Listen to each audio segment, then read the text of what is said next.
السلام علیکم۔ آج کی اس ویڈیو میں ہم بات کرنے والے ہیں پودوں اور درختوں کی اہمیت پر مضمون شجرکاری کی اہمیت، دا امپورٹنس آف ٹریز ایسے ان اردو۔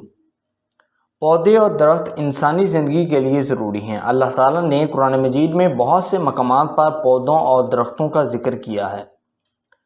درخت اور پودے اللہ تعالیٰ کے انعامات میں سے ہیں۔ اللہ تعالیٰ نے درختوں اور پودوں کو زمین کا حسن اور اپنی رحمت قرار دیا ہے۔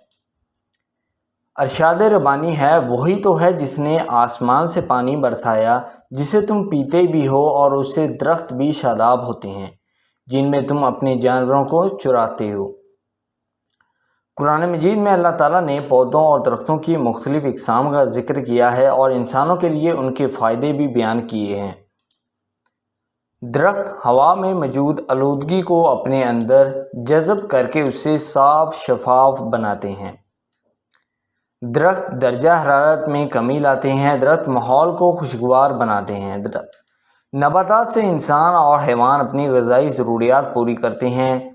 اسی طرح نباتات سے کئی قسم کی دوائیں بھی بنائی جاتی ہیں۔ ان کی لکڑی سے گھر، فرنیچر کا سامان اور حرارت و روشنی حاصل کی جاتی ہے۔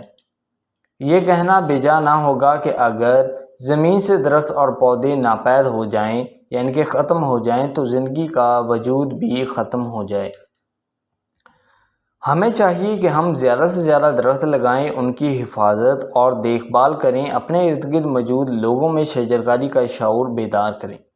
آئی ہوپ دوستو یہ ایسے آپ کو پسند آیا ہوگا۔ اگر آپ کو یہ ایسے ریٹن فارم میں چاہیے تو ڈسکرپشن میں ویب سائٹ کا لنک موجود ہے، جس پر کلک کر کے آپ اس ایسے کو ریٹن فارم میں لے سکتے ہیں۔ اگر آپ نے ابھی تک اس چینل کو سبسکرائب نہیں کی تو جلدی سے اس چینل کو سبسکرائب کریں اور اس ویڈیو کو لائک اور شیئر ضرور کریں۔ Thank you.